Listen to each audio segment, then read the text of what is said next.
Hi everyone, my name's Ian McKnight and I work as a deck foreman in HLO for Wood. During this podcast I'm going to discuss the life-saving rule line of fire. I'm also going to discuss why it's important and why it's important to me. So why are life-saving rules important?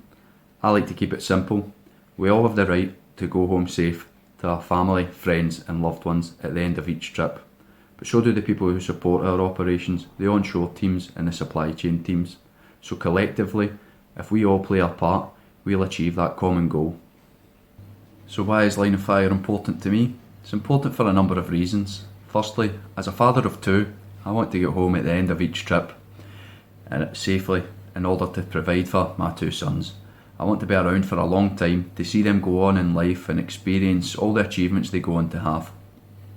In order to do that though, I have to commit and show care to myself, my team and others around the asset to keep them free from the line of fire and the hazards associated with it.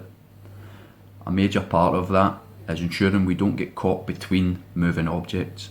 So when we're moving a container or a piece of equipment, we always ensure we have a clear and unobstructed escape route to get to in case it goes wrong. Now, when we're conducting lifts in and around the installation, sometimes we lift in close proximity to live plant.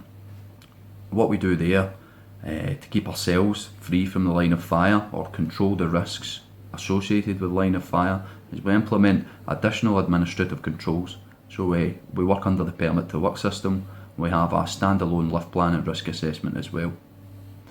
Something we have experience of on the installation, unfortunately, is dropped objects. And as best we can, we manage the dropped objects, we eliminate them, and those that we can't immediately eliminate, we secure so they can't fall. Another part of the line of fire which is important to me is setting up barriers and exclusion zones. We do that to show care for our colleagues on the installation. We don't want them transiting into an area which is high risk of dropped objects or puts the individuals at high risk of being in a line of fire due to the nature of lifting operations. There's also a very positive reporting culture on the asset, and that's something I'm proud to be part of, as when there is an issue or there is an incident, whether it be a dropped object or something else, we can report that and we have the comfort of knowing that something is going to be done about it.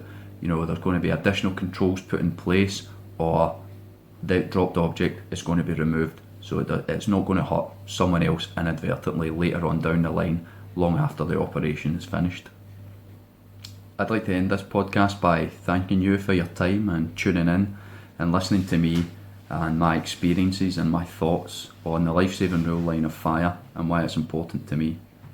I'd also urge you to continue to play your part in showing care to your colleagues and complying with all the other life-saving rules.